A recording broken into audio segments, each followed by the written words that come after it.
Wrestle Addict Radio HQ, representing kings of the rings to the fullest. King Ricky made the hot tag to Willie T, and out of nowhere like Randy is the Queen Bee. K-Fay brother, 400 plus in the bag like money in the bank brother. See when they pod, it's the opposite of common. Look at the comments, crowned at a certified top 10. You heard? Kings of the Rings pod. Throw up a too sweet when you see the squad. Like a chop in a, I know you feel it. Kings of the Rings are the illest. Kings of the Rings are the illest. Kings of the Rings are the illest.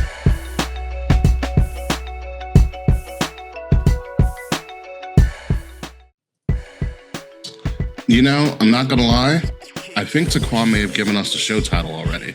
Let's see. It's a pretty quick show title, but I was like, I kind of like it. I was gonna go for As the Bloodline Turns. Samoan fatigue. But yeah, that one sounds really good. Can you just do like in parentheses pew pew? You know what? I was thinking about adding pew pew somehow. Because the pew pew pew, I'm like, okay. Like me and Ricky, I was like, this is a Ricky and I conversation because I love mentioning how sometimes wrestling is just enough amount of stupid. The right amount of stupid. And the pew pew. Perfect. Perfect example. Perfect amount of stupid. We'll get into all of that and then some. Ladies and gentlemen, welcome to Kings of Rings podcast, episode number 452, tentatively titled Pew Pew. We'll figure out the rest later. I'm your host, King Ricky Rose. Thank you guys for joining us. We are live right now on Twitch, on YouTube, on the Facebook at Kings of the Rings podcast and Wrestle Addict Radio. If you like what you are seeing, or in the future, if you like what you're listening to, please like, share, subscribe, leave a comment, leave a 5-star review. The links to all of that are in the description below. Or if you're watching us right now, in the QR code that is right above my head, right over there. Good pointing, Will. Good job. Speaking of Will, ladies and gentlemen, with me, as always, my Mayo mate, Mr. 8.5x11, the founder, the proprietor, the unseasoned one himself. That's a new one, Will Tarashak. How are you? Ooh, I like my chicken with no seasoning, only butter. The only thing that goes in my chicken is butter. You probably don't even wash your chicken either. Not even garlic butter. No, I don't cook the chicken. I just eat it.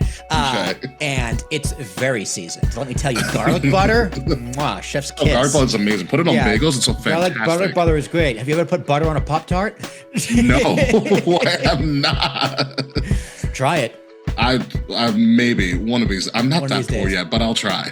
Yeah, fair enough. Yeah, but dude, I'm doing good. Things are moving. Got this fucking thing on my finger now. Yeah, isn't that crazy? Yeah, look at that. So yeah, I went and got married last week, so that was fun. Wild times. Yeah, I know we're still doing the big party next year, but just for what we ended up doing. I should have done the pre-show, but while we're here, so Jazz and I had to do Plan C for the actual like paperwork for the wedding. So Plan B was to keep our date 8/8/26. Hire our photographer down at like an old historic village, which was gonna actually be one of our venues. It was like one of our first choices, and have our officiant and our 2 witnesses there just to sign the paperwork and get it all bing bang boom. Yeah. But I called the county court in Jersey like a few months ago, and these bastards gave me the wrong information on how to pick up the marriage license. Really? Because what I should have done is call my local court, not the county court.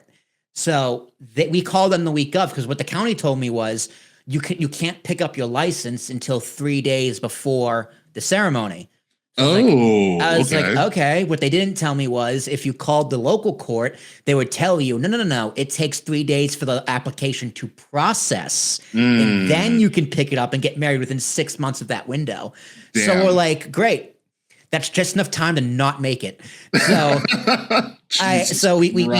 we kept our day 8/8/26 at the Smithville Village. Did all of our photos. It was just the 2 of us. A very nice day. It was actually really nice. She sent us some of the the mock photos, and she did an amazing job. So very excited to see those photos. And then so Jazz looked it up, like what's it like getting married in Delaware? Because we're going to Rehoboth Beach for the week. Tax free. Yeah. So she's like, so I called the courthouse. They're like, yeah, you can come in on Monday. It takes 24 hours to process. When do you want to get married? I'm like, Wednesday. She's like, let me look. 2:00, done. So we literally went in. I paid I paid this stupid fees that I got to pay to get the licenses and everything. They're like, do you need a witness or do you need us to provide that? I'm like, if you guys can bring witnesses and the officiant, even better. Yeah. So just that was it. We walked in, 5-minute ceremony, took a few pictures and left. It was great. Yeah. That's how marriage should be. It's nice and easy. And then next year is the big party with Ricky, you're still my groomsman, so I'm gonna do the whole ceremony, all the nonsense speeches. I'm gonna dance with my mom, and we're gonna get drunk. It's gonna be great. Yeah, I mean, pretty much that happened to one of my other friends. It was a wedding. It was like 4 or 5 years ago at this point. They did it in Philly, which is a great wedding venue in the middle of Philly. Actually, I've been to 2 weddings there. But they got married a year before the ceremony. It was only because the husband got hurt, physically hurt. Oh God. And yeah. And so to get on his wife's insurance, they got married. Ah, okay. So that's essentially they did a little bit of speed run. Yeah, that's what it did. Yeah, that's not too uncommon. Like I know Nash and his wife got they signed the paperwork a few months before the actual ceremony. It's not because it can be a big pain in the ass because depending on where you live and where you are getting married, you have to follow the jurisdiction. Because what we would have had to do is, if we did get married in Jersey, on the way back, drop off the paperwork at the local courthouse where the ceremony was being taken place. Yeah. So, or our officiant could have mailed it in, and we were like, it's on our way home. We'll do it. Don't worry about it. Yeah. When I'm the officiant, I usually take care of the license. Yeah. Usually, it's part of your duties. Yeah, it's part of my duty. Because I'll be like after ceremony's over, I'll be like, come here. If I need to sign something, like in Georgia, they didn't really have to sign anything. I just had to sign it, and they were good to go. But in New York, you have to get everybody's got to sign. Yeah. And whatnot. So after the wedding I did in upstate New York, I was just like, hey, where are your witnesses? Come here right now. Sign this. Let's get this over with. I'll take care of the rest. But my advice should always just be get the legal stuff done as soon as possible. Yeah. And just get it taken care of. And then your ceremony is just, it's still for, it's fine. It's the same. Yeah. You still commit yourselves to each other. Marriage is whatever you want it to be. Exactly. And your anniversary is whatever you want it to be, essentially, too. That's another thing, too. So Jazz and I was like, fuck it. The whole month of August is ours. You know what? Fair enough. Get you to SummerSlam somehow in the month of August now, too. It's my wedding gift. It's my anniversary gift to me. Exactly. All right, so let's move on and talk about some actual wrestling that's going on since the last time we've been around for 2 weeks or so like that. And the Bloodline saga continues as our top story today. So pretty much the last time we were around, Solo was like, hey, I don't want to join the families. I don't want to rejoin the family, screw the family. Roman's like, bring me Solo. And Solo's like, no. Jey Uso's like, I'm going to shoot you. And Solo's like, pew, pew, pew, pew, pew. Essentially is what the storyline goes. And then last week on Raw, Jey beat Solo. And the agreement was the Usos then had to bring Solo to Roman to rejoin the family.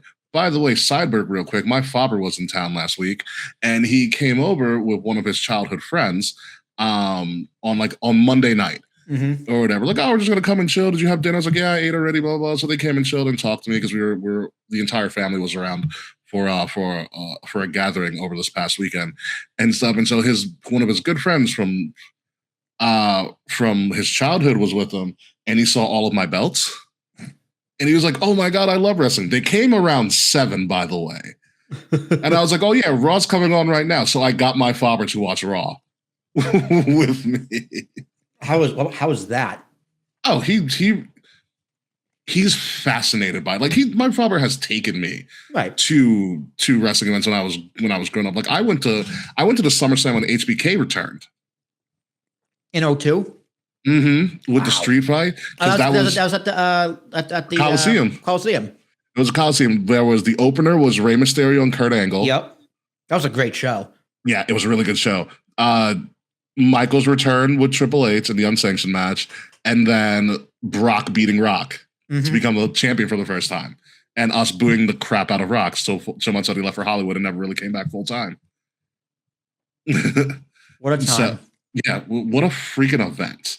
So yeah, my dad and my dad's friend and me, I was like, you're like Oba Femi. He's like, who's Oba Femi? So in he saw Oba on that Raw. We'll talk about that. But I actually like took 15 minutes out of Raw and I showed him Brock versus Oba 1. Oh yeah. At WrestleMania. Of course. My dad is fascinated by wrestling. He's like, they say it's like fake. He's like, but I'm he goes, like, it's difficult for me to find what's fake about this. And I'm like, exactly. Well, just punches and kicks. Yeah. Everything else slams to the ground. Yeah, those hurt. I would also say submission moves. They some of them don't look like they hurt. Some of them do. Some of them do not. Yes, that's very true. By the way, Taquan is saying, now that his conscience kicking in, we shouldn't use Samoan fatigue because it's a play on a conservative narrative. But what about whose bloodline is it anyways? Which I do like. That's pretty good. That is very, very good. But yeah, back to this. Sorry. So they play up this whole thing about Solo going back to the family and the Usos are all hype and Jay with his character changes galore. My lord. So many. I was like, pick a personality, Jey Uso. It's really kind of bothering me now. But Pepe Le Pew Pew is freaking great. Thank you, friends. And so Roman pretty much belittles Solo, blah, blah, blah, blah. And then he's like, well, these guys are my captains, blah, blah. And so he gives them black Ulafalas. But I mean them, he only gives them to the Usos. And he doesn't give it to Jacob. Wasn't Jacob given something like a few weeks ago that Jimmy and Jay weren't given? Not that I recall. Like a month or so. I remember Roman going up to Jacob and giving him something. And they did the head thing. Oh, he did get... No, I think that was him just... I thought that was him just rejoining the family. That might have been it. I think it was just him just rejoining the family. But you can see the disdain on Jacob's face when he didn't get the stop. And then... LA Knight tried to come in, and then they were trying to force him. They're trying to force Solo to, obviously sacrifice LA Knight, essentially give him sub. And what tipped me off that I knew Solo was going to turn, if you hear Ryoto, he goes, "I'm sorry, Oos." I'm like, no one calls LA Knight Oos. Yeah. But well done with the camera close-up. Like, it was a great shot. Is a great shot taking out Roman. Like, how many times are like Roman's family going to turn on him? This happens like every 2 years. It's funny because I do not like the bloodline fatigue, Samoan fatigue is real. It's a lot of this like, okay, I just jumped the shark. But this past Monday on Raw, I was into every single second of this entire segment and the beginning because I'm just like, Jimmy and Jay are just fucking with their little brother. On national television. That's the best part about it. It's hilarious. Roman coming in and it's like, dude, I beat your ass. Remember when I buried you? Do you remember? Let's go to the tape. Let's go to the tape because I buried you. You never acknowledged me. Yeah. Jacob saying, being his ass, Roman's like, hey, stand over there and do it and don't move until I tell you. He's just like, all right, fuck you then. He has plausible deniability, like all of it. All of it played in really, really well. LA Knight coming down, sure. Roman building the heat and then selling like a motherfucker. I was like, hey, man, can't say Roman's like Hogan. Roman does not. Roman will put someone over. Yeah, you know what I thought was interesting? I thought so when Solo, gets his get back and starts beating up people, and then it's like, I think it was like Jay or something between him and Jacob. And then Solo shot the guns at him. I thought it was like, Jacob's turning. I was like, oh, this is a whole setup. Like in my head, I was like, oh, Jacob turns, and then he goes back to I love you, Solo. God, that would be a nightmare. But it would have been great. So I don't know where this is going. I don't know what ending it's in right now, but Solo has officially rejected. This has to lead to some sort of war game something. Yeah. Like, what do you do with Solo? Like, Solo has to come out the big star here outside of them trying to shoehorn LA Knight, a guy who's like, I don't want to be a part of this, but like, we're making you a part of this. Like, what do you do? Well, I mean, you have the one-on-one match with Roman and LA. That's the match, right? Do you hold off till Money in the Bank, which is literally months away, or do you? Is Sunday night's main event, right? When's that? Sunday. That's this Sunday? No. It's Labor Day weekend, September 6th. Yeah, then. You do it there. Yeah. Which another sidebar for Sunday night's main event. They had the perfect opportunity to call it Sunday Night Heat. It was right there. It was, but NBC and main event is probably. I know. This shit's still on Peacock, right? Yeah, it is. Am I gonna have to do a free trial of Peacock just to see this? Yep. Because I was just like, you know what? Watching Raw, I was like, yeah, I'll watch Roman in AAA on YouTube. Sure, why not? And then I found out the tournament's for a match on Raw. I'm like, oh. Yeah. Well, at least I can just watch it anyway. Yeah. We'll see what happens with that. Speaking of which, let's move forward with this. Roman Reigns is going to get a number one contender. That is a luchador. So here's the story behind this, since we haven't been here for a while. A couple of weeks ago, after Roman does his final segment on Raw, the cameras don't cut off. Roman gets met by Rey Mysterio. And Rey Mysterio's like, hey, Roman, what's going on? And Roman's like, what's going on, Rey? It's literally what the conversation was like. And Rey's like, hey, do you know I'm the general manager of AAA? And Roman's like, I do now. He's like, I got an idea. Come and talk to me. And that's how it ends. And so what ends up happening a couple of days later is that Roman agrees to have a bunch of luchadors in a tournament, and the winner of that tournament will be the number one contender for Roman Reigns' world title when he defends it at Raw in Mexico City, which is, I think, the first time that Raw is actually going from Mexico City, which makes sense in every sense of the word. You have them just acquiring AAA, Mexico City being a massive hub for all things wrestling and just sports in general. God, Mexico City during the World Cup was insane. Yeah. You have the fact that this further pushes the AAA and WWE working relationship, even though WWE has AAA, on top of the fact that AEW has CMLL. Like, it's interesting to me that I think the most interesting parts of WWE and AEW are actually in Mexico at this point. Like, Grand Slam Mexico was a fun show. And so now WWE kind of has to top that. And I think the only thing can top that is, hey, have Roman defend. Yeah. And you have the tournament participants here. Penta beat Laredo Kid in the first round. Psycho Clown lost to La Parka. La Parka needs to use more chairs. So that's not the La Parka I remember. They're like cousins. Dragon Lee beat El Hijo de Dr. Wagner Jr. Ray Phoenix beat El Fiscal, who looked like a Power Ranger last night. He did look like a Zero Ranger. Yeah. All that to say this is leading to Penta versus Ray Phoenix, and it's going to be phenomenal. Yeah, Penta's going to win too, because Penta's the older brother, right? Penta's the older one, yes. Older brother, bigger star. There you go. Also, Penta versus Roman is a Raw main event. I think it's a paper. Well, it is. You got to give Penta more time up there, though. But it's close. I think this would be a good Sunday night's main event. Yeah, but you got to capitalize on being in Mexico City. Yeah, I know. I'm like, I think they're doing the right thing, but I do think this match could main event a B pay-per-view or a B plus pay-per-view. Like if this main evented Money in the Bank, and Money in the Bank for whatever reason was in Mexico City, it's like, okay, yeah, that would make honestly Money in the Bank in Mexico City sounds actually kind of dope. It sounds really dope. But New Orleans got shafted twice. They need something. New Orleans is a good town for Money in the Bank. It should have been WrestleMania, but New Orleans is a good town for Money in the Bank. It should have been WrestleMania. God, I would have gone back in a heartbeat for WrestleMania. I would have very much thought about it. I totally understand. But yeah, this is leading to Penta and Ray Phoenix. My idea is that Penta and Ray Phoenix have a match. They kind of do a Cody and Dustin thing where like they have a match when they've become the Lucha Bros again. Yeah. And things like that. So hopefully that's what works. I like this idea. It just gets more luchas on Raw and gives them more to highlight. AAA is fun. Whenever you can catch it on YouTube, just watch it. It's fun. Corey Graves is on there. He does a great job. I think, what is it? It's Corey and JBL. Yeah. On comment. JBL's amazing as a color commentator. JBL's the perfect choice. He really is the perfect choice.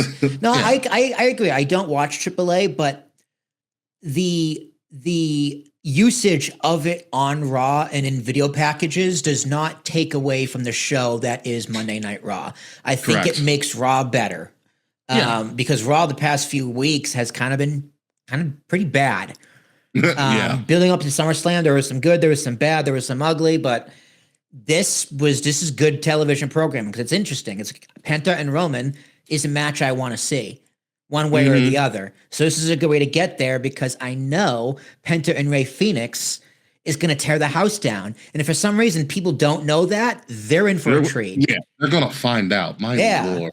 Like this is actually one of the things WWE is doing very right. I think it's one of the things the company does as a really right in general, which is they are going above and beyond for their international fans. They are doing a very good job at being a global brand and a global company. It kind of sucks. They like to fuck us over, us Americans, but but the shows are better overseas, and it's, I think, really cool and good business for them to expand their market. If there's one positive about the TKO acquisition of WWE, it is their expansion of the global market. Yeah, their global expansion is. They're doing a really good job. It's incredible, honestly. It really is. How they can do it and expand. Like the European tour a couple of years ago, like when John Cena turned heel, was unreal. Yeah, them expanding more into Mexico. Like they don't. I honestly believe they don't do enough in Mexico, and now they do a crap ton of Mexico. Well, Mexico City specifically is also hard a dangerous place. Yeah, and also I think it's also the issues with AAA and CMLL, so it's probably hard to book. Yeah, as well. So, but I like it, and I want to see more of it.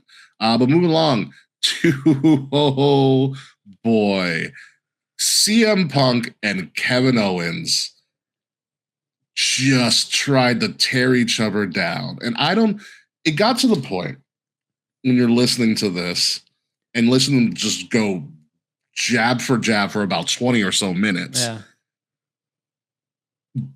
It's either like, this is real, like this is work, this is a work shoot, but this is not a work. It was kind of testy because if you know the lore of it, this is just a beef that happened at Ring of Honor like one night. That's what I mean. That's what I'm like. I'm kind of on CM Punk's side. I'm like, really, Kev? That's it. That's it. You just don't like that I yelled at you in a locker room 20 years. That's it. Oh, and I pissed off your friends. Okay, like that's it. That's it. Mm-hmm. Okay, I guess that's it. So yeah, I'm on Punk's side on this one. It's like, would Kevin Owens have gotten those positions if CM Punk was still in the company? Probably not. Probably not. But you know what? Neither would CM Punk. CM Punk would not have been in those positions either because Vince was still in charge and Roman Reigns was being pushed. There. Yeah, was being pushed. He would have been doing the job, my friend. Yeah, but it is crazy because Punk really got some good jabs in. Like, so when KO first goes off, and then Punk says, "Is that what you really think about yourself?" And I was like, "Ooh, yeah, ooh," because I was in my therapist's mind. I was like, "Oh, this is a little bit of transference here." Going on with KO, and to Punk's point, he does have a point by saying, like, is this what you really think about yourself? Here's why I call myself the best in the world, because it helps me. Essentially what Punk said. He goes, yeah. I think that I'm the best, and therefore I think therefore I am. Classic, mantra or whatever. And he's like, KO, you think so badly about yourself, but what you did has been great. He's like, Punk's like, you didn't give yourself enough credit. Yeah, he's like, I was happy when you made event with Stone Cold, and I'm happy for you now, but it seems like you're not. Yeah. But from KO's perspective too, KO, the only reason KO's in WWE, and I guess he didn't allow them to use it, is because Triple H lobbied for him backstage. Yes. They were ready to fire him at the drop of a hat. And Triple H guided him through WWE to grant him staying power. Yeah. Which again, I'm surprised they didn't allow Punk to mention that. because it's pretty well known. Yeah, you think Triple H wants some good PR right now. It's for real. For real. And it's very telling for the KO character that he still sees himself as like a fat guy. Like that was the other story. I mean, he is a fat guy. He's bigger than the average wrestler, but we've seen KO. He's from when he started to where he is now, he dropped a crap ton. Yeah, he's just an older fat guy. He's a reformed fat guy. But you know what? It doesn't take away from his ring work. It doesn't. It never has. It never has. Like he is a fat guy, but it's not like it's not a problem. It doesn't matter. No, it doesn't matter. Not. It's not like it's Big Daddy V running around, and Viscera running around in there. Big Daddy V, yeah. Yeah, I mean, it's the same thing with Vader. I mean, even Vader. Vader was big and fat, but it didn't hinder his wrestling either. Kevin Owens is also. It doesn't make sense because Kevin Owens is an athlete and an acrobat. Yeah, and really strong. Like he's fat, but it doesn't hurt him in any way, shape, or form. It's like lineman athleticism. Like Vader was a former football player, and so that's where his athleticism comes from. It reminds you of like, remember we used to go to Evolve and watch JD Drake? Yeah. No reason being that big and that good. Yeah. Exactly. Joe Gacy when he was on the Indies, he's doing backflip stunners. And whatnot. I will say though, having that beer belly, it does make you hard to be like a normie seeing that and going, wait, that guy's your champion. Understandable. Like that is the only downside to his career being the fat guy.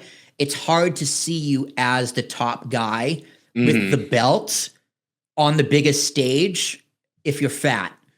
He's respectable fat like Kurt Fat Joe. Yeah, Kurt Fat Joe. Right. But that's honestly, I think that's a reason why Goldberg won that title. Because Kevin Owens' look isn't WrestleMania main event with the belt. Yeah. But going jab for jab with Stone Cold and doing like a fist fight. Yeah. Yeah. Him and a tag team with his best friend going up against twins and the hottest story going in the past decade. Yeah. Yeah. It makes being fat doesn't hurt you there. No.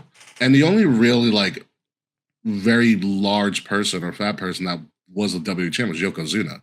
Yeah. But he was like an attraction because he was so big. Yeah, he was a sumo wrestler. That was his gimmick. Samoan sumo wrestler. Yeah.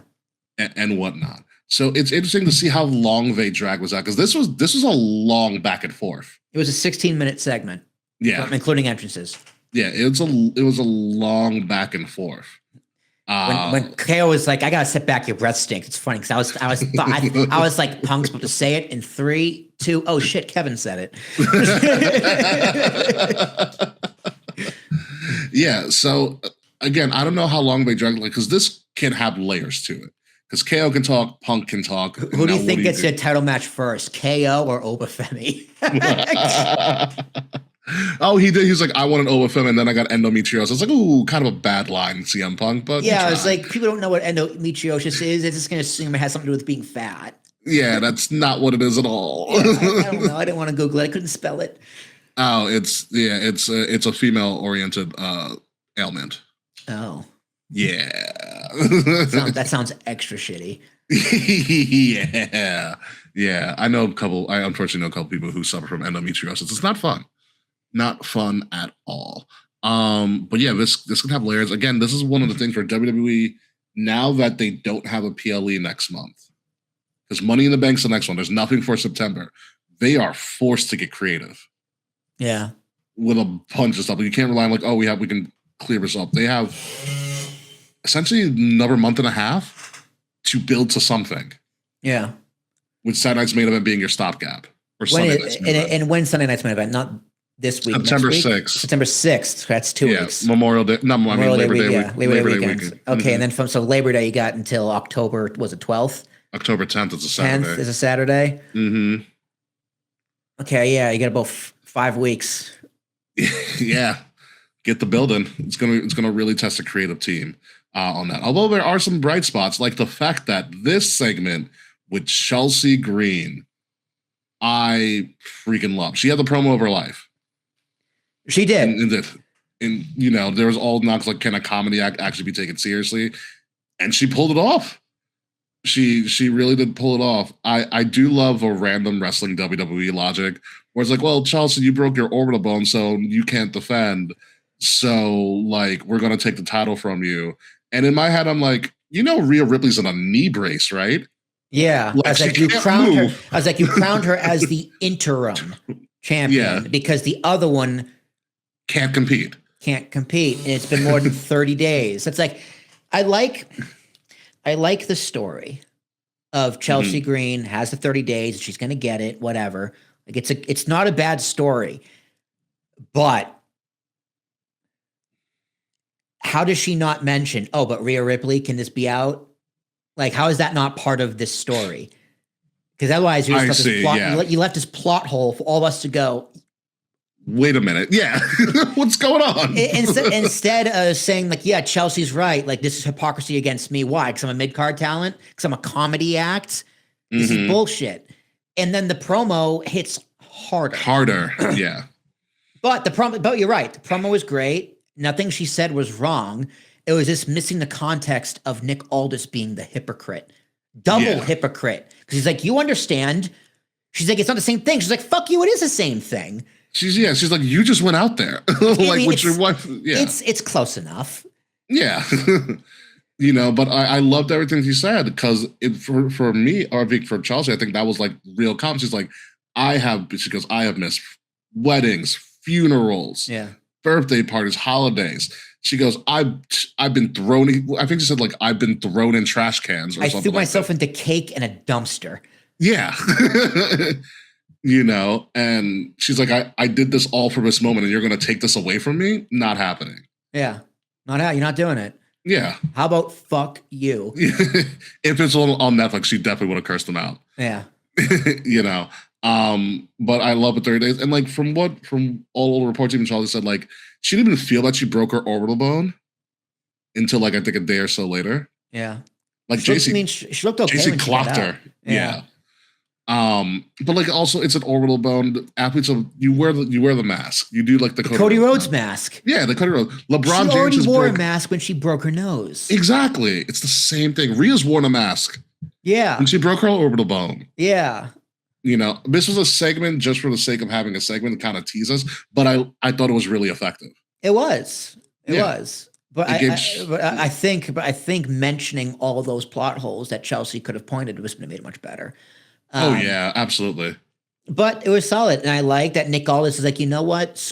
Nick Aldis added a nice cherry on top of this. Nick Aldis, the man, says this is fucking bullshit. Here you go. Yeah, like Nick, because he said Nick Aldis, GM, knows I'm doing the right thing. Yeah. Nick Aldis, man, says this is stupid. You chose principles. Yeah. Over professional principles. You chose personal principles over professional principles. Mm-hmm. And there's, that's a trait to be admired. Yeah. He goes, I'm going to give you 30, like, she'll be fine in 30 days. Yeah, like, medically speaking, she'll be fine. It was a great promo. And it got the crowd a reason to chant for Chelsea. It's a clean babyface turn. Mm-hmm. It's a lot cleaner than Becky's. I don't even know I think Becky's just tweeting right now. Yeah.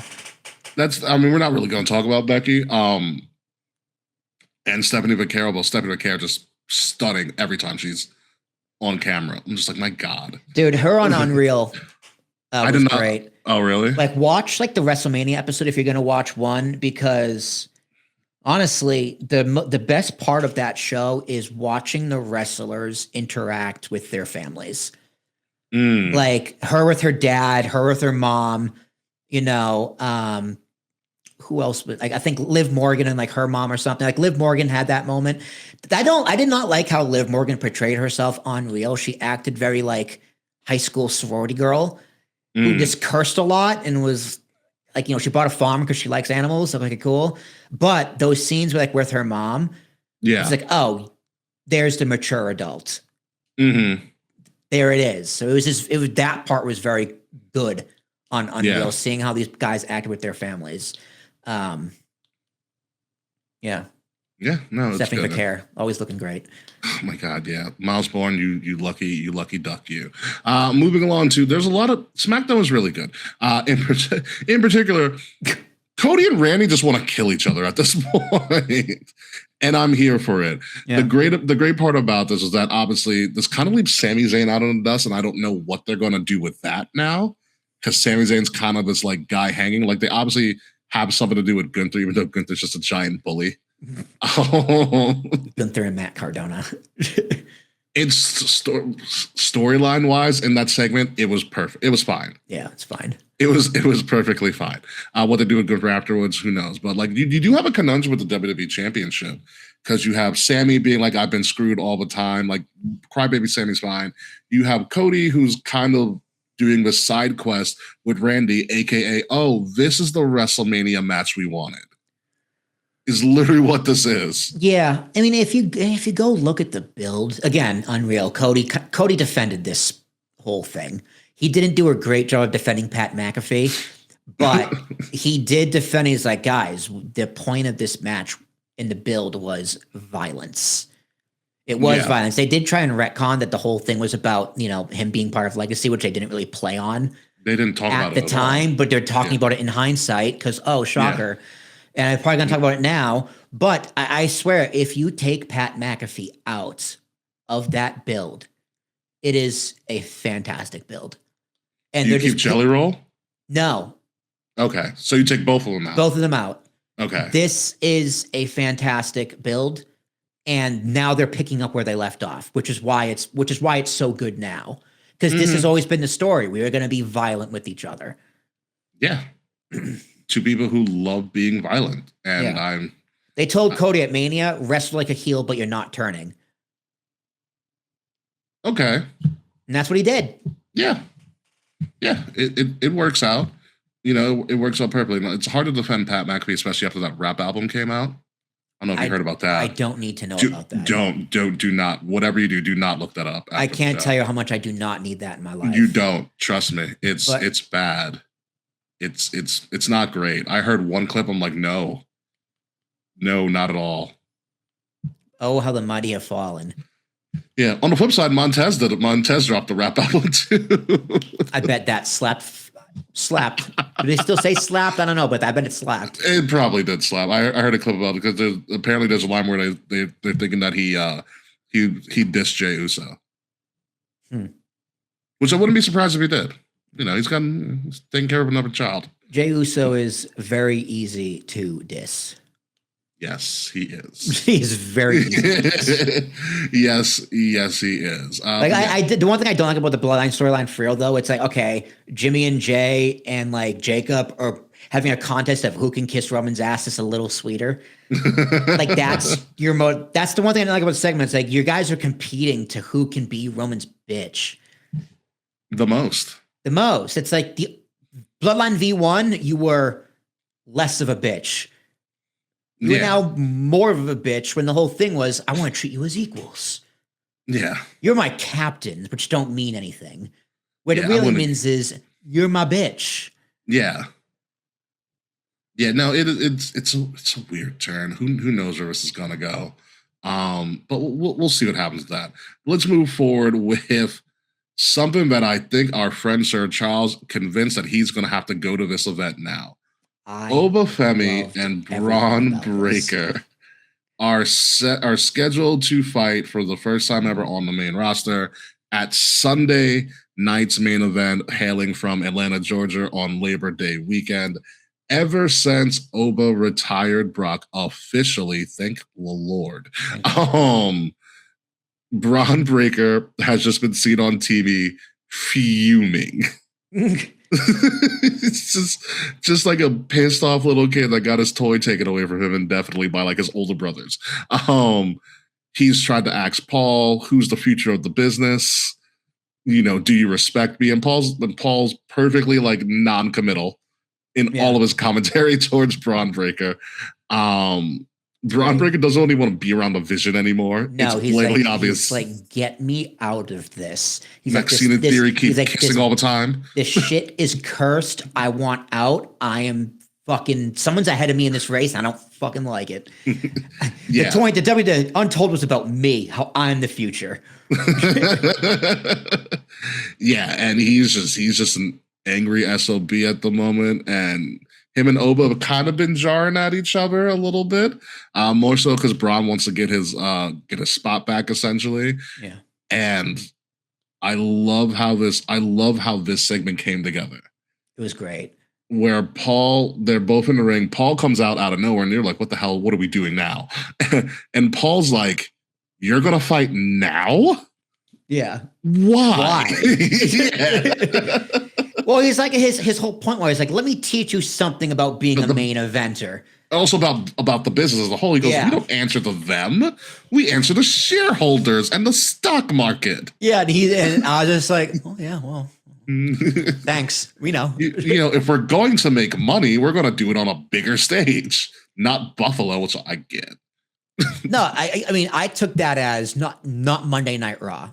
The whole thing was you don't give it away. That's why Stone Cold walked out in the first place. You don't give a match like this away for free on TV. Correct. Are you stupid?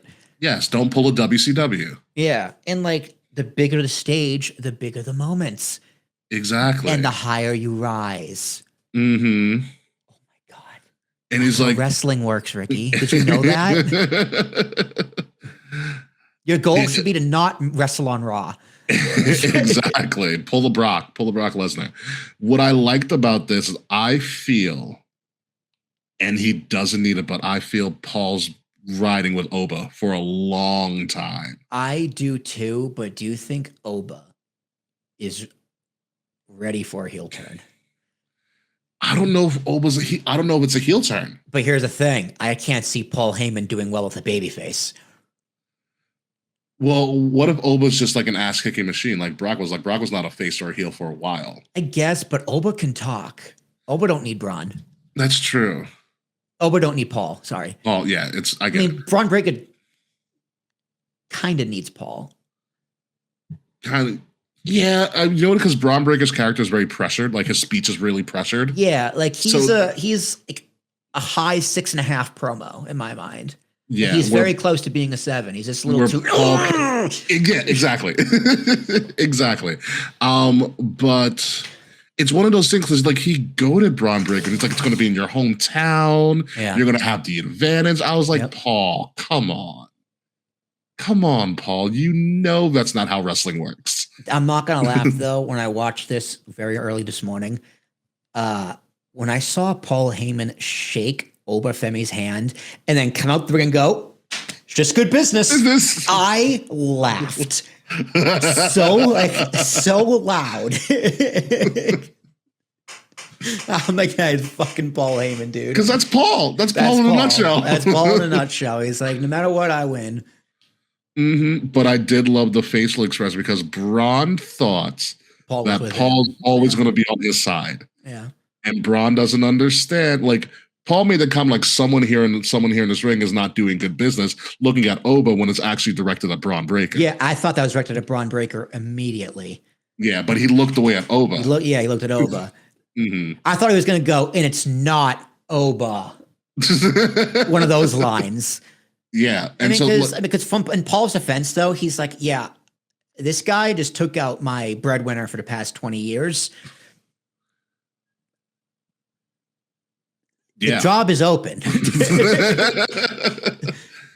Exactly. But yeah, Braun Breakker's look of just being upset that Paul shook Oba's hand. Yeah, confused. You didn't know if he was more confused or hurt.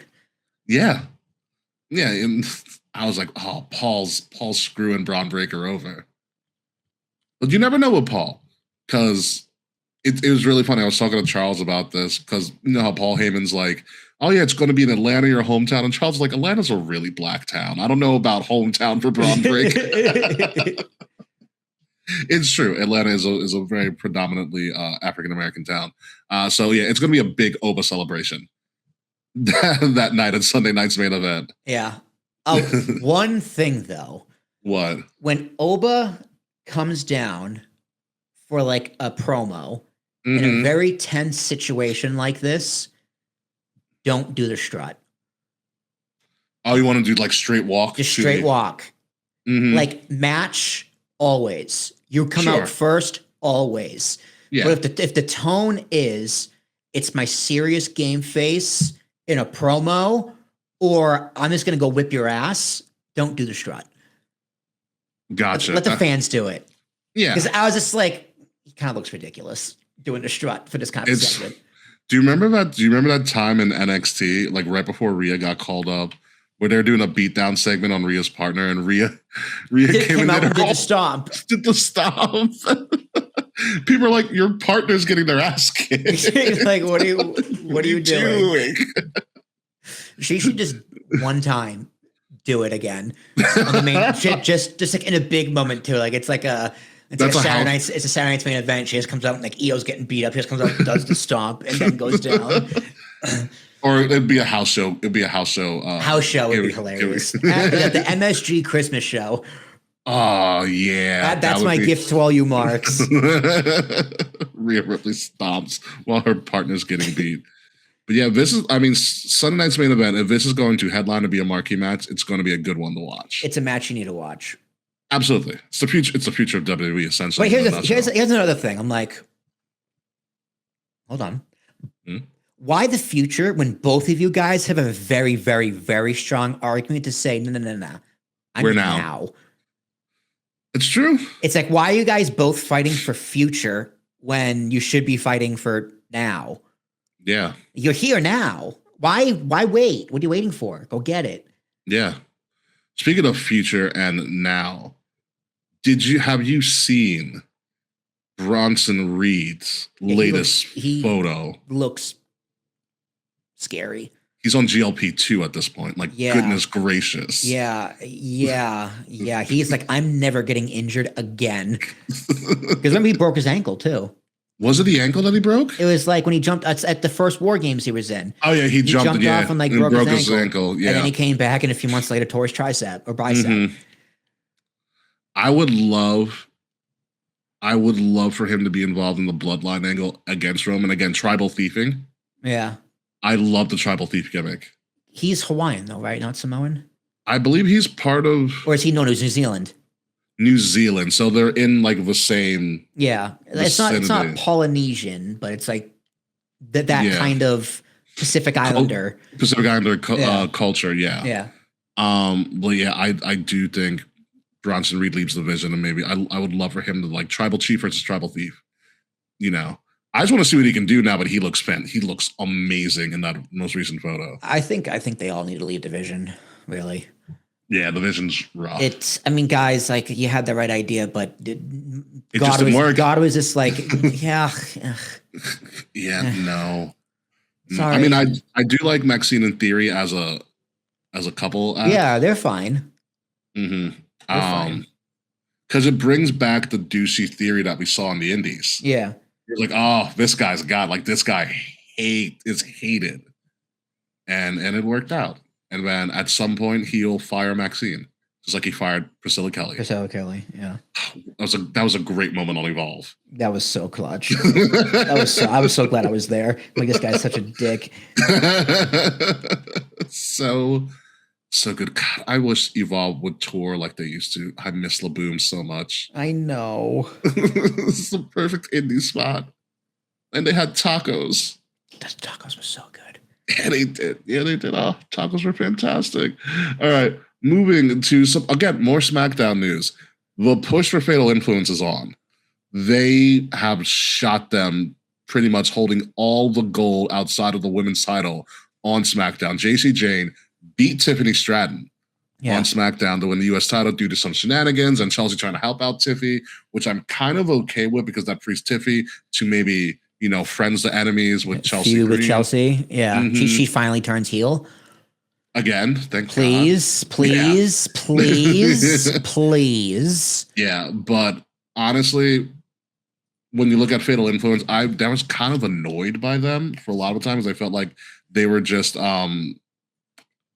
was it Toxic Attraction in disguise? Yeah. Well, the last one JC Jane joined, but JC Jane grew on me. She became what she was supposed to be as the leader of the faction. She's doing fantastic work on the mic since she's been on SmackDown. She's very good. Yeah. She is very good. She came into her own. She got a boob job? I don't think she did. Did she? I thought she looked like she did. No, she did not. She's had wardrobe malfunctions in the past, so she probably has them more protected. Probably is what it is. But that whole faction is kind of working, and she's doing great. You know, like I said, like when we went to see her at Slammiversary and she beat Masha Slamovich, to become double champ. I was like, I don't know about this, but ever since then, like her, you know what it is? It's her voice. Her voice definitely. She has the perfect annoying voice. It definitely is part of it. But like I didn't watch her in NXT. Right. The only time I saw her was either in person at that TNA show, or when she was called up to the main roster for whatever reason, Rumbles, whatever. And she was in last year's Rumble. Yeah, or she was in this year's Rumble, actually. Yeah, or like a Saturday Night's Main Event or whatever. I think was she involved in the one that John Cena's last one? No, that was Sol Ruka. That was Sol Ruka. Whatever. Yeah. But every time I've seen her, I'm like, oh yeah, I know who she is. I remember her. And every time I see her, I'm like, she's gotten better and better and better. I'm like, yeah, no, she's it. She's all that in a bag of chips. Yeah, she's got her personality down packed. You know, like I said, her partners, which I'm Fallon Henley and I was going to say Lacey Lane. It's not Lacey Lane. I forgot, but she got the one to the right. If you're watching this, I forgot. No idea who that is. She's very pretty though. She got skyrocketed from Evolve through NXT. Like when they lost the other person. I'm totally blanking on her name too. I can see her face. When they lost the other partner, they brought her in, and she fit in a lot better with them. But listen, they're a good amount of heels. I like that they took the tags off of the Bellas. They now have the U.S. title. It is unfortunate that Brie Bella is now out. Done. I think it's over. Yeah, she broke her shoulder. Something like that. I think she's not returning. The interesting thing about that as well is that apparently there was a segment between the Bellas and Paige they cut. They cut a lot of stuff apparently on SmackDown. If you believe it. If you believe it, but I believe it is confirmed. Scoop satin. Yeah, I do believe it is confirmed that the Bella and Paige segment got cut, which kind of stinks. Because you think that's somebody you would highlight. Yeah. You know, it's weird. I mean, listen, the SmackDown women's roster, once they get all freaking healthy, is a dangerous roster. You have Fatal Influence, Jordan Grace, whenever they decide to use her again, Julia, whenever they decide to use her again. Rhea, when she comes back, Chelsea Green, who's leading it. You have Jade, you have Michin, you have Beef. Lash Legend, and Nia Jax. Like, that's Alexa and Charlotte. And as we move forward, great segue, Tatum Paxley. Good old Taters, the golf young child of the group. Tatum Paxley debuted in a very interesting way. Did you see her debut 2 weeks ago? No, I did not. So it was Charlotte versus Jade. Again, why do we do this on free TV? But whatever. Charlotte versus Jade. Where's Paul Heyman saying, one more step closer? Charlotte versus Jade. Alexa was battling the baddies, obviously getting tag team. Then the lights go out. And when the lights come back on, Tatum is on the top rope and does a cross body from the top rope onto the floor over the baddies. Like, what a way to debut. This is going to be interesting. I like Tatum Paxley. She has this like childlike golf child. This is a great photo of her. It's great. It's the best one I found. Because you didn't really follow Tatum in NXT. Nope, no idea who she is. Tatum has like, she's kind of like if Alexa never grew up and became a mom. She like likes to play with dolls. She was kind of alone and she never had friends. When she had friends in the NXT, they took advantage of her because they thought she was really weird. And so like she's kept the weirdness because that's her character. Yeah. And now she's with Alexa, who's like, hey, you're cool. And Alexa's like, Charlotte, play along. Be nice. Exactly. Like, honestly, I know they're gonna split at some point, but I do love the dynamic of Alexa and Charlotte all the time. Charlotte is getting ready for another main event push. Absolutely. Yeah. And I think, you know what? Enough time has passed. Yeah. She paid her dues in the mid-card. She's got people to work with now, but I like this whole new trio pairing of like, Charlotte's like, I don't know about this. Alexa's like, give it a shot. She's new and she's really nice. Like, I don't know if you saw the segment on SmackDown. I can send it to you. It was Alexa trying to convince Charlotte to give Tatum a chance. They also call her Taters. For short. That's funny. Yeah. And so when they go to see Tatum Paxley, she's in a closet with like a shrine of pictures of Charlotte and Alexa in a dark closet with candles lit everywhere. Just enough stupid. And Charlotte's like, I don't know. And Alexa was like, oh my God, this is so nice. Isn't that right, Charlotte? It's so good. I'm into this. Like, I already like their trio dynamic. I want to see how this plays out. It's going to be really good. So congratulations to Tatum getting called up. Also, be on the lookout for Lola Vice. I think she's also going to SmackDown as well. I thought she was released or something. No. She lost her first ever Underground match. She lost the Underground match. And she hasn't been seen on NXT, but that was like 2 weeks ago. Which NXT is debuting right now, or NXT is on right now. And then I believe she's still dating Damian Priest, and so I believe she will debut on SmackDown. Damn, this girl's only 28. Who, Tatum? Yeah. Mm-hmm. That's crazy. Yeah. Former bodybuilder. Just turned 28 too. Former bodybuilder too, I believe. But yeah, no, Lola Vice, I believe, is getting a call up sooner rather than later. You know, which again, if she goes to SmackDown, which Damian Priest is on, that's a crazy division. Yeah, I think she's on SmackDown. Wikipedia said she's on SmackDown. Yeah, I think she will be on SmackDown eventually, which is great.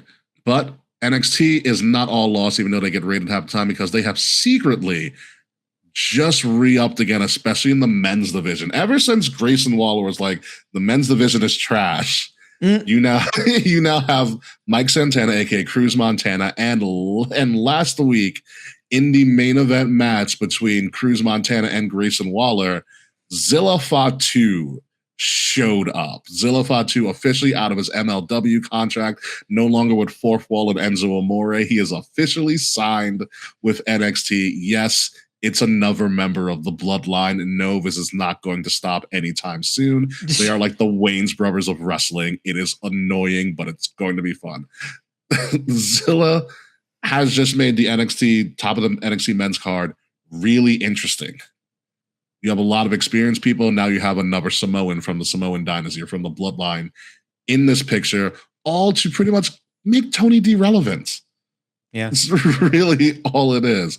Don't forget, you also have Evil. There's a rumor that Shinsuke's bringing another New Japan star to SmackDown as well, because that was a promo segment on SmackDown.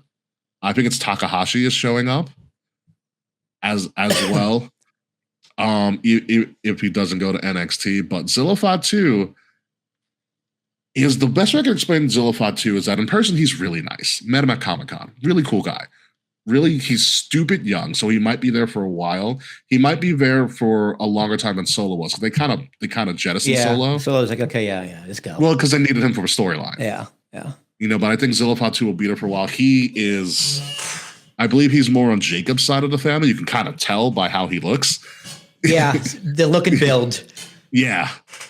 So if you want to think like a more fit Jacob Fatu, you wouldn't be wrong. Younger and crazier and a little bit more athletic. So this is going to be really interesting with NXT Heatwave coming up. I think next week you have potentially a fatal four-way of Grayson, Cruz Montana, Tony D, maybe Zilla Fatu, whatever they want to do with him. NXT's getting interesting again. NXT always finds a way to be like, you know what, we're just going to bring somebody that you don't expect. Yeah. You know, and so I'm excited. You only saw Zilla Fatu when we were at Slammiversary. Yes. That real quick match with Enzo. Yeah, he was big. Yeah, he's slimmed down. He's in a lot better shape. Speaking of big, I did watch Big Cass's segment. That boy is huge. He's a monster. Him beating up Javon Evans, I was like, again. What a hate crime. What a hate crime. You know, because like 2-3 weeks ago, he's like, oh, it's nothing personal, Javon. I'm just going after everybody. He's going after Javon twice. Yeah. I thought that segment was great. It was great. Everything about it. When Javon was like, when Javon's like, is that all you got? Yeah. Is that it? Pussy. It was very Jeff Hardy against Taker. Yeah, Big Cass is just like, all right. Okay. You asked for this. I think the interesting part about all of this is that Corey Graves becomes eerily silent. Yeah. When Big Cass segment happens. Yeah. He does not say much until Dirty Dom came in. I love how dirty. That was great. Dom throwing what's his name into the post. Javon Evans, yeah, and then JD tapping him on the butt, like go get him, go get him, guy. Good game. Oh God, I was like, Dom, always finding ways to get good heat. Eddie really was your dad. Serious. Yeah, I'm excited to see what Zilla Fatu does. I'll probably watch NXT tomorrow since we're recording right now. Thank God for YouTube. And the CW is putting all their full episodes on. Which I'll probably put it on the Discord too, by the way. I think it is really funny that Dominic Mysterio's character is just Eddie's son. Yeah. That's his character. It's like this Dom, just go out there and be Eddie's son. It's really surprising when you think about it as we head to the outro here. How with Rey Mysterio being the GM of AAA and Dom being the mega champion of AAA, that Rey hasn't like stripped Dom of the title yet. Right? Or like acknowledged it. Speaking of the Mysterios, there is rumors that Aaliyah Mysterio is coming back as a trained wrestler. I did hear she was in training a few months ago. Which I'm all for. Let's see how she does. Sure, just don't make out with Buddy Murphy again, because that was also really awkward looking back at it. Yeah, well. Remember? I do now. Poor memory. Unlocked. Oosh, yeah. Yeah, no, Aaliyah would be very, very interesting. I bet her promos would suck, though. I mean, Ray's not also known for his like. None of them are really known for their promos. You can barely hear. Dominic cuts a great promo. You can barely hear it. Right. Dom cuts a good promo. Ray is okay. Yeah, Ray's fine. It's 619. Yeah, we know. I would be interesting to see like what her moveset is. Because like being a Mysterios is going to get the 619. Wonder who's training her. Chavo. Bet you it's Chavo. I bet you it's Chavo. Yeah. You know what? Not bad.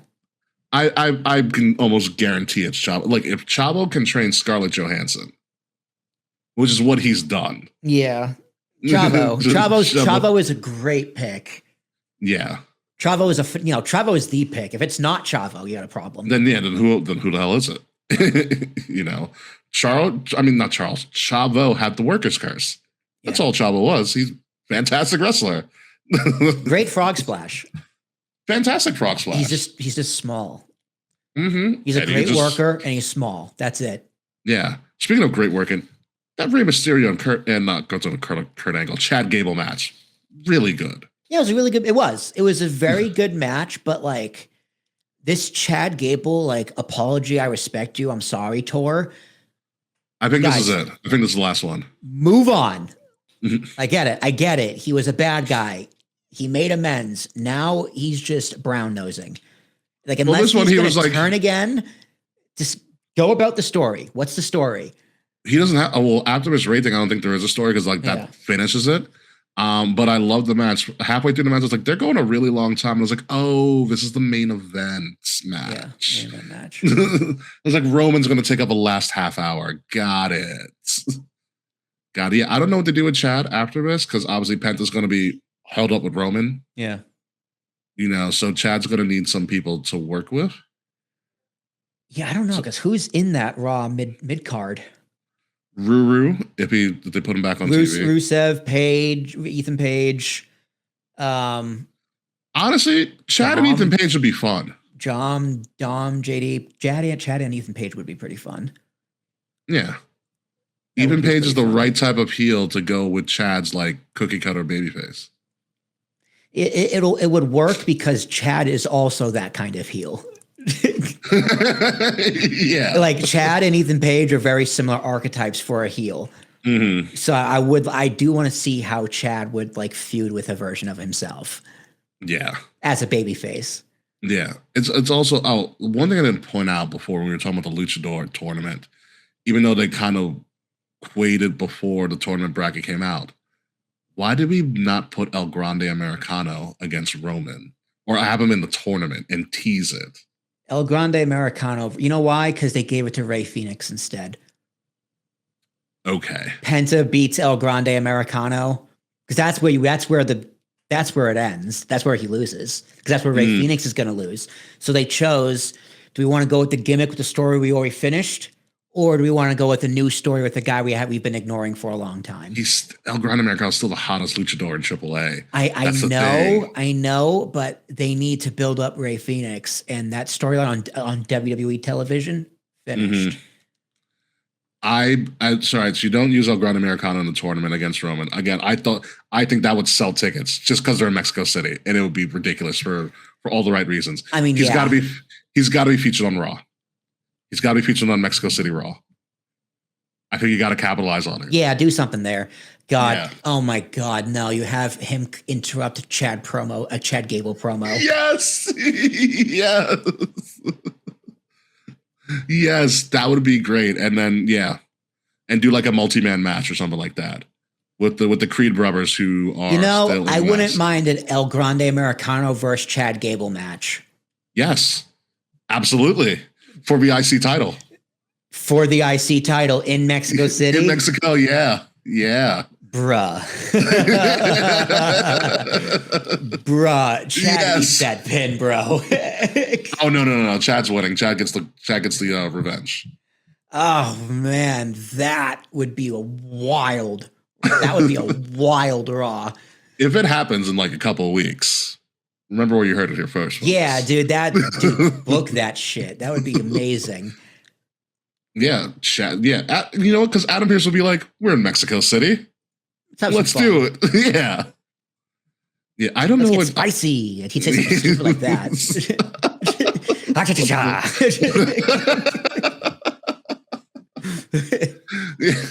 Absolutely. But I think it's about time that we head out because I want to also put my AC on and things like that. I think that's all we got to cover. Don't forget, folks, next week AEW All In might quite possibly might be the most anticipated show and maybe the best show of the year in all of wrestling. It's looking like it at this point, especially when you break down the main event storyline. Perfect so far. Mercedes versus Willow writes itself when you look at all the history. Bucks versus Edge and Christian. Cope and Cage. There's this card. I listened to Matt Men this morning for last week's Matt Men. They were talking about this card. Yeah. And it is a great card. Yeah. AEW has found that right balance of nostalgia in new age wrestling. And their promo packages are getting better. Yeah, I have to see their promo packages, but AEW is definitely worth watching. That's coming from someone who doesn't watch it. I'm saying someone who should be watching AEW. It looks like it is worth watching again. Yeah, which is great. I think that's so good. Okada, Kyle Fletcher.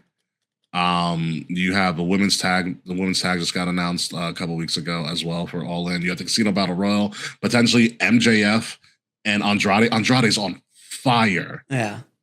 In AEW, it is absurd. Like do they tell good stories though?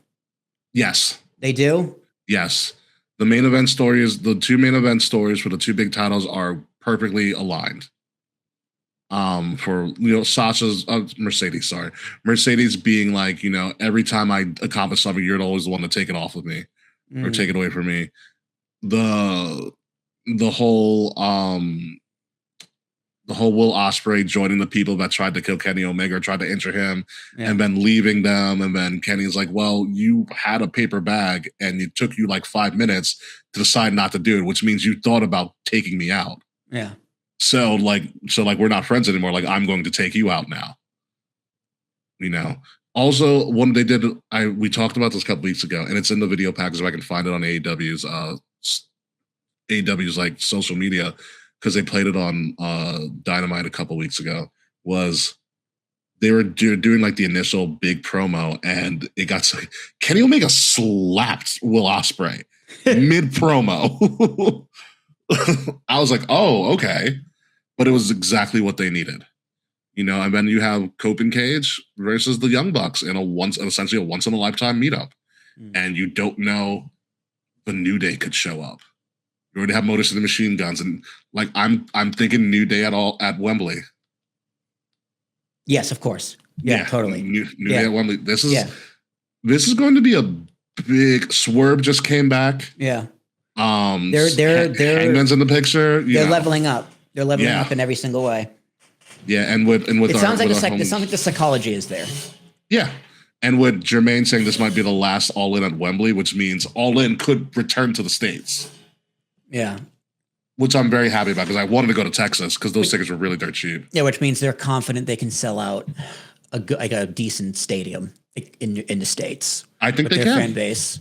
I think they can. I do think they could too. Like if they were close, like if for some reason, no, not MetLife. If they were not yet. If they were if they did what's like a small baseball stadium? Pittsburgh, maybe Pittsburgh. I'd travel to Pittsburgh. I hear Pittsburgh's really nice. Pittsburgh is far, but it is very far. Yeah, I would make that drive and stay for a weekend because I also heard Pittsburgh is dope.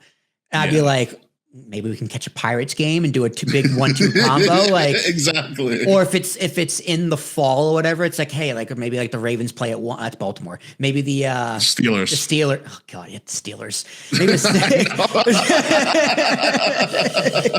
maybe the Steelers play at 1 on Sunday and we just catch the game and drive home. Like that doesn't sound too bad. The Pirates game would be cheaper, but of course it would. But hopefully Paul Skeens is pitching. Yeah, no, I'm confident all in. We're going to talk about that. NXT Heatwave, I believe, is next week as well, so we're going to talk about that as well. So with that being said, we're going to have to start preparing for all of this after the show. So let's take this show off air right now so we can start preparing for next week. Ladies and gentlemen, you have been listening to Kings of the Rings podcast, episode number 452. Thank you for this title to Quan. Whose bloodline is it anyways? I have been your host, King Ricky Rose. You can find me at Ambassador Biggs across all social media outlets, BIGZ Ambassador Biggs. Follow Kings of the Rings podcast at KOTR_podcast across all social media outlets. Like, share, subscribe. Leave us 5-star reviews. Leave some comments. Click our stuff. Make sure you're getting those views up. Links all about it in the description below or in the QR code right above my head, including a link to our fantastic merch, which I'm subtly wearing right now. If you are listening to us a little bit later after this live show, make sure you're listening to us on Wrestle Addict Radio, the cure for the Common Wrestling Podcast, and follow Wrestle Addict Radio socials at addict_wrestle on Twitter and at Wrestle Addict Radio, all one word, everywhere else. Links again are in the description below or the QR code right above my face. Will Tarashuk, the newly married Will Tarashuk. Newly married Will Tarashuk, ladies and gentlemen, it's Willie T, also known as the KOTR version of Drew Carey, where everything I say is made up and what I say doesn't matter. Yeah, okay, that's fine. Yeah. I still like the unseasoned one myself. The unseasoned one is great, but if the show title is Whose Bloodline Is It Anyway? That's true. I would have to be Drew Carey. Who else would I be? I'm the guy who presses buttons. Yeah, that's true. Would that make me like Wayne Brady? I'm the guy who presses buttons. I literally am Drew Carey. Does that make me Wayne Brady then? Yeah. Yeah, that's fine. I work with that. I mean, that's never an insult. No, it's never an insult at all. I would love to be Wayne Brady and Whose Line Is It Anyway? I almost went to one of his panels at Comic-Con last year, but I missed it for some reason. God, I love Wayne Brady. I still watch Whose Line and love Whose Line. He's also the host of Let's Make a Deal. Yes, he is. Did you ever see the Whose Line with Robin Williams? I might have. Find it. Because it's like season 2, maybe. It's incredible. Him, Colin, and Wayne, and Ryan, and Robin Williams. That's absurd. It is ridiculous. It is so ridiculous. Like, I want to see the full, 3-hour taping. Oh my God. I would kill to be on a Whose Line set. Yeah. My God. Anyway, folks, we're going to get out of here. When we come back next week, we are going all in with a very special guest or two, or who knows how many guests we'll have. We're going to talk about a little bit of NXT Heatwave. It's going to be a very, very big show next week, so stay tuned for all of that and all the shenanigans. Plus, Will and I can still beat Kay this year. There's still a lot of time left. Not me. Tapping out. With a smile on your face. Yeah, a smile on my face. Okay, I hope you enjoyed the bucket hat. And also, by the way, real quick, before we get out of here, this show is officially going to debut on Kay's birthday, so happy birthday, Kay. Happy birthday, Kay. Hopefully you enjoyed your bucket hat that you got at the Mets game. You and all 7 people there at the game. Hell yeah. Folks, until next week, goodbye, good night. We will see you soon. And fuck you, Slack. Yeah. See you next week, folks. We're going all in. This has been a Wrestle Addict Radio branded podcast.